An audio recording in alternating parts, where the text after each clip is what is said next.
Il-gvern ta' Roberta Bela falla fil-ġlida tal-oli tal-ħajja u l-klim tal-MP laburista Alex Agius Saliba wera li anke hu għata qalbu l-gvern ta' Roberta Bela se jindirizza il-pjaga tal-oli tal-ħajja. Dan kien il-messaġġ li waslu d-deputati tal-Partit Nazzjonalista Mark Anthony Samut u Albert Buttigieg waqt konferenza tal-aħbarijiet li saret fid-Dar Ċentrali il-ġimgħa filgħodu.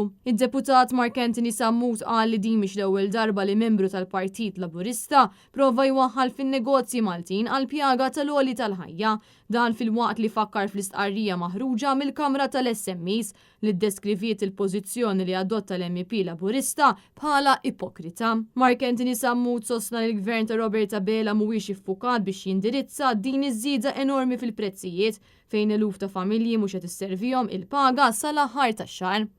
Għażel li jmur il-Kummissjoni Ewropea u jinfex f'attakk kontra l-importaturi u n-negozji Maltin.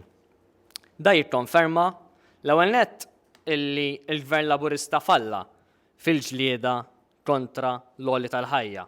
Jikkonferma illi din hija pjaga illi qed tolqot lill-poplu Malti u Awċi.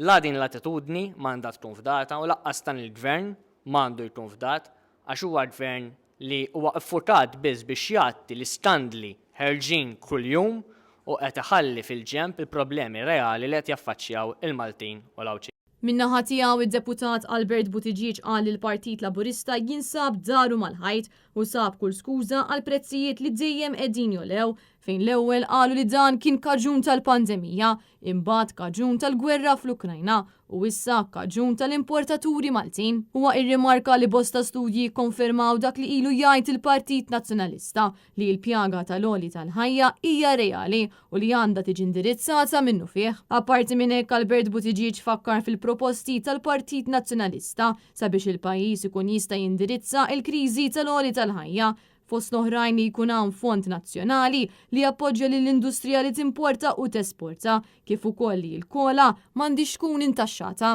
Il-Partit Nazzjonalista jibqa' kommess u committed għal ġustizzja soċjali fejn mhux aċċettabbli xi ħadd kważi jitbażwar biex jasal sal-aħħar tax-xahar u waqt li naħa l-oħra għandek in-nies tal-qalba li qed jitħanżru u jiffangaw. Nemmen li l-Partit Nazzjonalista jemmen fil-ġustizzja soċjali u żgur li aħna sa nippruvaw nagħmlu il-ħila kollha tagħna biex nimplementaw il-ġustizzja soċjali jekk niġu motin fdati fit-tmexxija ta' dan il-pajjiż. Giulia Falzon għal Net News.